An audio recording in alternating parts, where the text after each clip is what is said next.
गुरु तुम हो ज्ञानी ज्ञान के दाता, मुनि गुरुवर को करके प्रणाम गाऊं मैं, ध्याऊं मैं सुबह शाम। पुलक सागर एक नाम एक नाम। इस कार्यक्रम के पुण्यार्जक हैं श्रीयुत निर्मल जी, कल्पना जी गोधा मुंबई, निशांत शिवानी नकुल सिद्धि मितांश कियारा ख्वाहिश, अध्यक्ष जिन शरणम तीर्थ ट्रस्ट एवं परम संरक्षक पुलक मंच परिवार। सभी लोग हाथ जोड़ेंगे, मेरे बाद परमपिता परमेश्वर की आराधना करेंगे, जिसकी कृपा से आज का दिन हमें देखने को मिल रहा है। वरना कितने लोग होंगे जो दुनिया से विदा हो गए होंगे। ये हमारा सौभाग्य है कि हम सत्संग की इस गंगा का अवगाहन करने के लिए यहाँ एकत्रित हुए हैं। जिसकी कृपा से सांसें चल रही हैं, आज का दिन देखा है, उस परमात्मा का स्मरण करें। ओम नमः सिद्धेभ्यः, ओम नमः सिद्धेभ्यः, ओम नमः सिद्धेभ्यः। यदर्चाभावेन प्रमुदितमना दर्दुर्यः, क्षणादर्शित स्वर्गी गुणगण समृद्ध सुखनिधि। लभन्ते सद्भक्ता शिव सुख समाजम किमु तदा। महावीर स्वामी नयन पथगामी भवतु मे, महावीर स्वामी नयन पथगामी भवतु मे, महावीर स्वामी नयन पथगामी भवतु मे। प्रथम तीर्थंकर शिवदेव भगवान की, महावीर भगवान की, परम पूज्य गुरुदेव आचार्य श्री पुष्पदंत सागर जी मुनि महाराज की। बोलिए भारत गौरव राष्ट्र संत आचार्य गुरुवर पुलक सागर जी महाराज की जय। करा गुरुदेव का। प्यारी प्यारी भव्य आत्माओं, ज्ञान गंगा महोत्सव का पहला दिन है।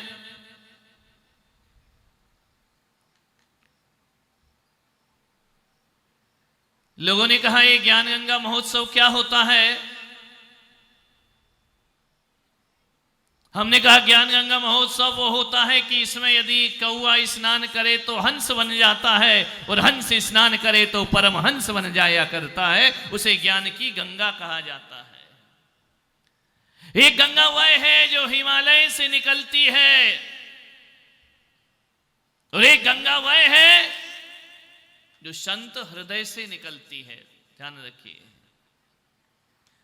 एक गंगा वह है जो हिमालय से निकलती है। जब निकलती है तो एक पतली लकीर के रूप में निकलती है। आगे जाकर के वह गंगा बढ़ते जाती है, बढ़ते जाती है। पतली लकीर आगे बढ़कर ऋषिकेश और हरिद्वार में बड़ा बड़ा रूप ले लिया करती है, और आगे बढ़ती है इलाहाबाद पहुंचते हुए वह गंगा गंगा सागर में विशाल समुद्र का रूप धारण कर लिया। एक छोटी सी लकीर में निकलती है गंगा, लेकिन चलते चलते चलते चलते वह गंगा सागर का रूप ले लिया। आज पहला दिन है, आज अपन भी पतली लकीर की तरह निकलेंगे, ध्यान रखना। लेकिन जब समापन होगा ये पंडाल पंडाल नहीं, गंगा सागर बन करके खड़ा हो जाएगा। ध्यान रखिए, आज पहला दिन, पहला दिन।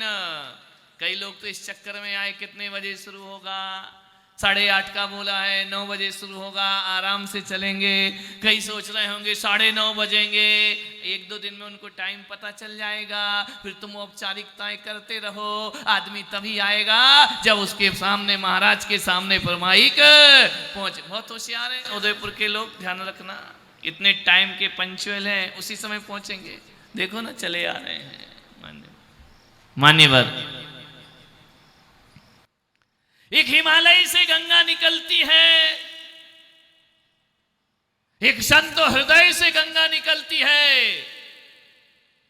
दोनों में अंतर इतना होता है कि जो हिमालय से गंगा निकलती है उसे पीने में मजा आता है, और जो संत हृदय से निकलती है उसे जीने में मजा आता। आज मैं तुम्हें जल पिलाने नहीं, जीने की कला सिखाने का प्रयास करूंगा। ध्यान रखना, इस गंगा को पीना नहीं है, इस गंगा को जीना है। गंगा को कहाँ जल पियो तो थोड़ी देर को तृप्ति होती है, लेकिन ये ज्ञान की गंगा में डुबकी लगा लो, जीवन तुम्हारा बदलने में ज्यादा देर नहीं लगेगा। ध्यान रखना, जो हिमालय से गंगा निकली उसमें पानी बहता है, और जो ज्ञान की गंगा निकल रही है उसमें संतों की वाणी बहा कर दी। वाणी में डुबकी लगाना है आपको, संत की वाणी में, संत की चिंतन में। मान्यवर,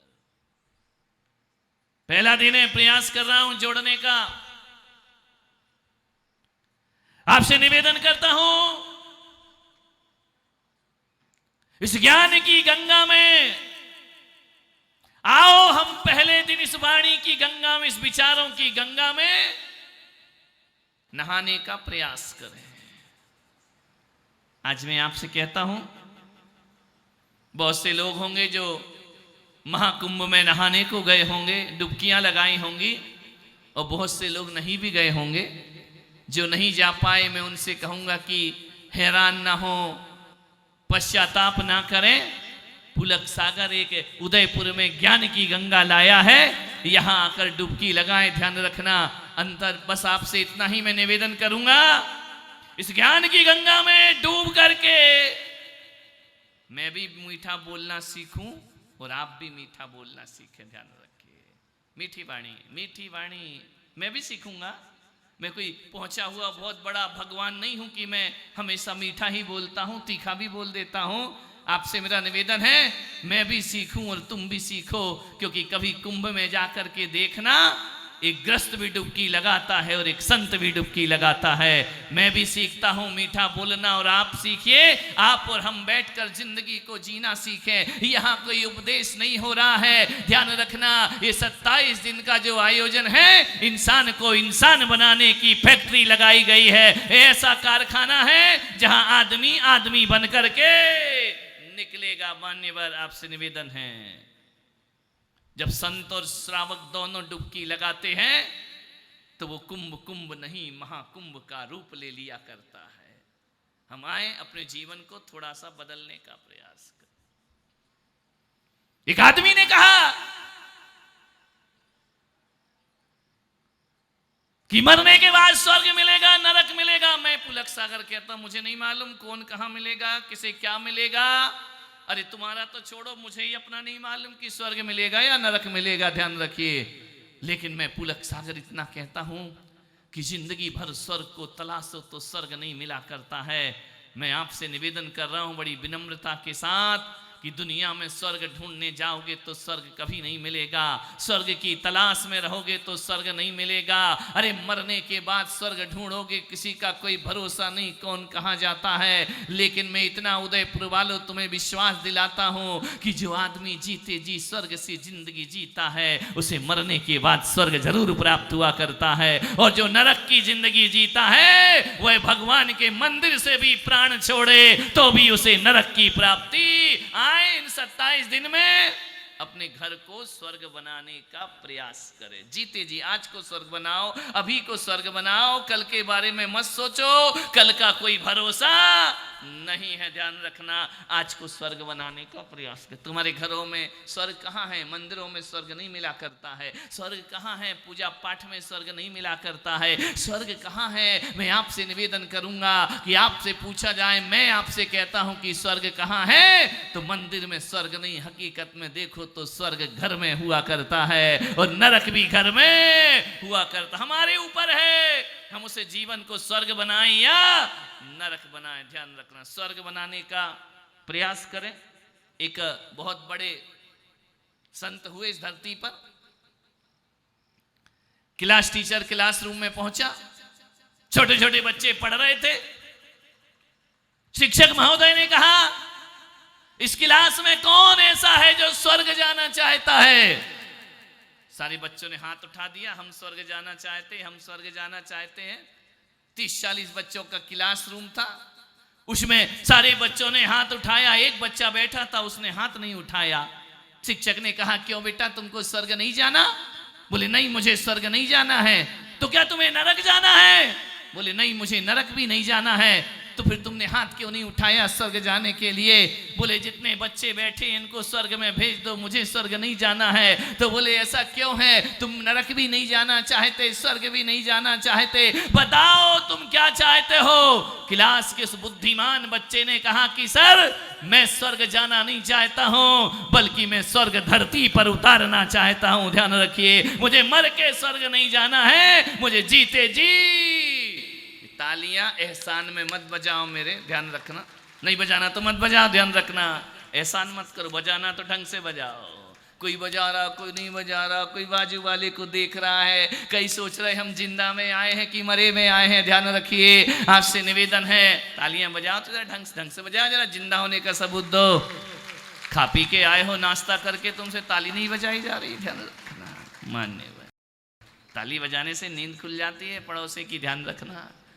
चोरी नहीं होती है, ध्यान रखिए, क्योंकि दोनों हाथ से ताली बजाएगा तो चोरी करेगा कैसे? ध्यान रखना। मान्यवर आपसे निवेदन है, धरती को स्वर्ग पे उतारना चाहता हूं। और वो कोई बच्चा, कोई और साधारण बच्चा नहीं था, वो प्राइमरी स्कूल में पढ़ने वाला एक बालक था, नरेंद्र, जो आगे जाकर स्वामी विवेकानंद बन करके खड़ा हो जाया करता है। ध्यान रखिए, मैं धरती पे स्वर्ग उतारना चाहता हूं, मैं घर को स्वर्ग बनाना चाहता हूं, मुझे स्वर्ग जाने की कोई जरूरत नहीं। आओ अपने घर को स्वर्ग बनाए और ज्ञान गंगा की वाणी में डुबकी लगा करके जीवन को बदलने का प्रयास करें।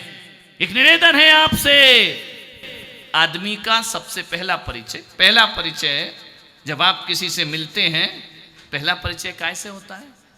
बोलो, किस चीज से होता है? नाम से? अरे नाम तभी पूछते हैं जब सूरत पसंद आती है। कमाल है तुम्हारी जिंदगी भी। आदमी का सबसे पहला परिचय चेहरे से होता है। पहले आदमी चेहरा देखता है, पहले आदमी मुख देखता है, पहले आदमी शरीर देखता है। मैं निवेदन करना चाहता हूं कि आदमी का पहला परिचय चेहरे से होता है, लेकिन चेहरे का परिचय बड़ा अधूरा परिचय होता है।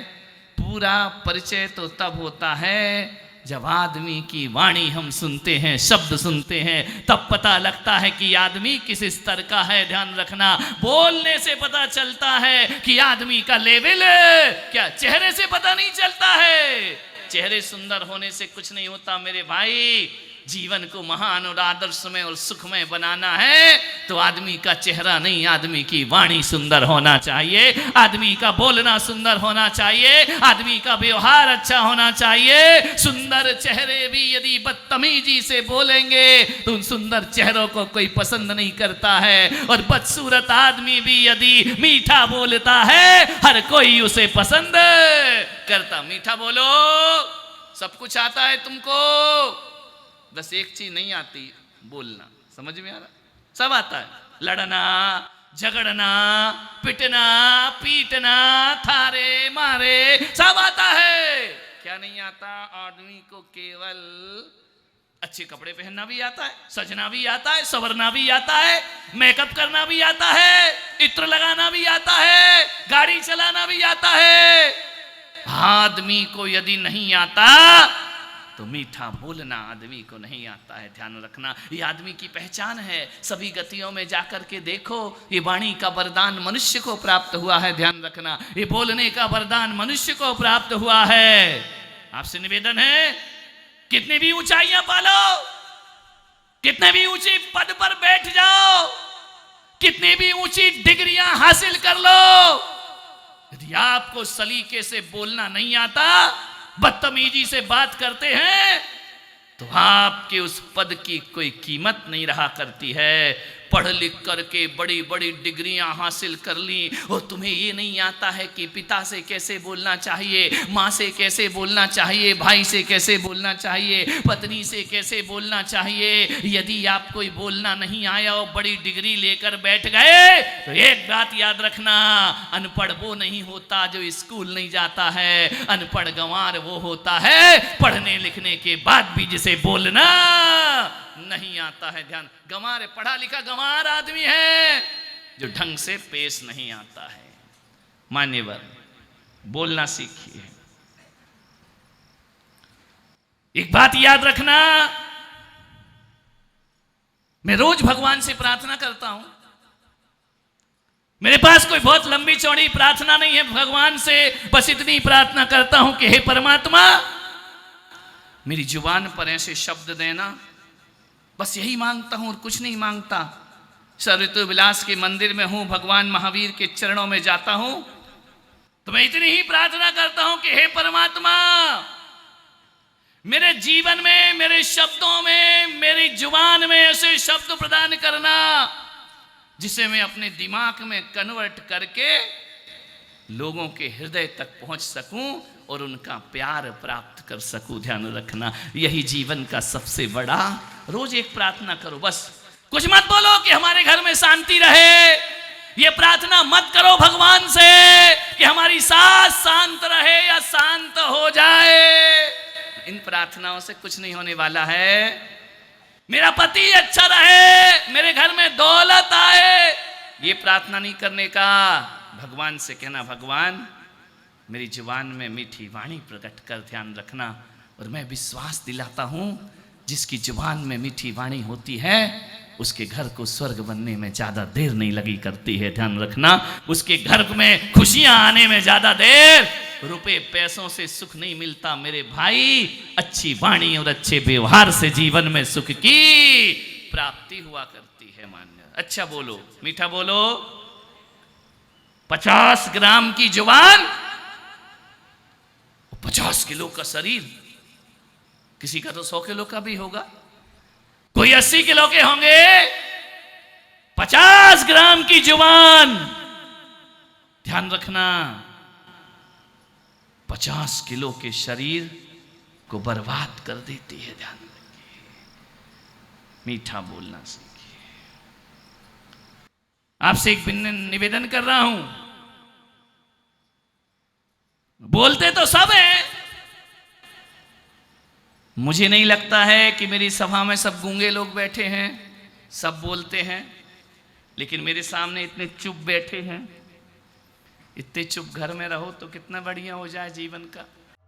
इस कार्यक्रम के पुण्यार्जक हैं श्रीयुत निर्मल जी, कल्पना जी गोधा मुंबई, निशांत शिवानी नकुल सिद्धि मितांश कियारा ख्वाहिश, अध्यक्ष जिन शरणम तीर्थ ट्रस्ट एवं परम संरक्षक पुलक मंच परिवार। गुरु तुम हो ज्ञानी, ज्ञान के दाता, मुनि गुरु